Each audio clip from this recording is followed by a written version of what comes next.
Good afternoon. The 43rd Canadian general election is a few days behind us, so I'm going to provide a brief overview of how the calculated politics model performed and where it fell short. The Liberals won a strong plurality, coming away with 157 seats, whereas the Conservatives came away with 121 seats. The Bloc Québécois ended up with 32 seats, which is a strong showing for that party in Quebec. The NDP underperformed most of their polling data, which left them with 24 seats. Conversely, the Green Party picked up 3 seats, and they now have MPs on both coasts of the country.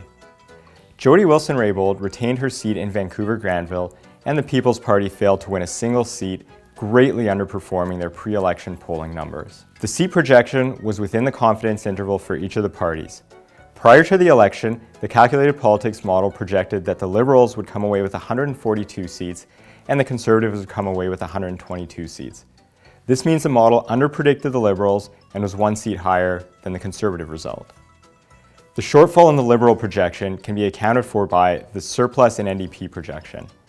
The model projected 37 seats for the NDP, but they came away with 13 less than that. The model was only 2 seats away than the actual for the Bloc Québécois and underpredicted the Green Party by 2 seats. On a riding-by-riding basis, the calculated politics model projected 87% of the seats accurately across the country. One important consideration is the degree of certainty across each riding. The model assigns values of safe, lean, or toss-up for each riding, which reflects the level of confidence.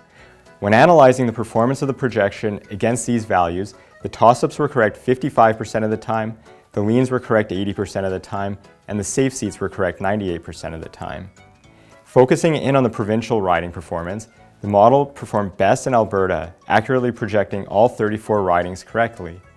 Following closely behind is Ontario, where 89% of ridings were projected correctly, and then Quebec, where 86% of ridings were projected correctly. Within Ontario, most of the deviation between the model and the actual result can be explained by the NDP and the Conservatives underperforming the polls, while the Liberals overperformed, especially in the 905. In Quebec, most of the misses were in ridings with close races projected. The Prairies and Atlantic Canada, the model achieved 78% of the seats correctly, with most of the misses related to the Liberals outperforming polls and the Conservatives and NDP underperforming slightly. Finally, in British Columbia, the model was correct in 81% of the ridings, with most of the misses coming from NDP underperforming expectations. The average minority government in Canada lasts anywhere from 18 to 24 months.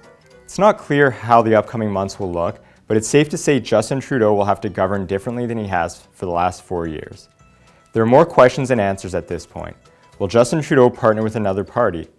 Will he be able to satisfy the concerns of Western Canada? Will the People's Party cease to exist after very poor performance? Hopefully these will become clear sooner rather than later. That sums up my recap of the election. I'll continue to provide insights through social media and on my website. To stay connected, be sure to follow me on Twitter at CalculatedPoly and through my website, calculatedpolitics.com. Thanks to Loonie Politics and its viewers for your support over the last 6 weeks of the election campaign. I'm Christopher D'Angelo with Calculated Politics.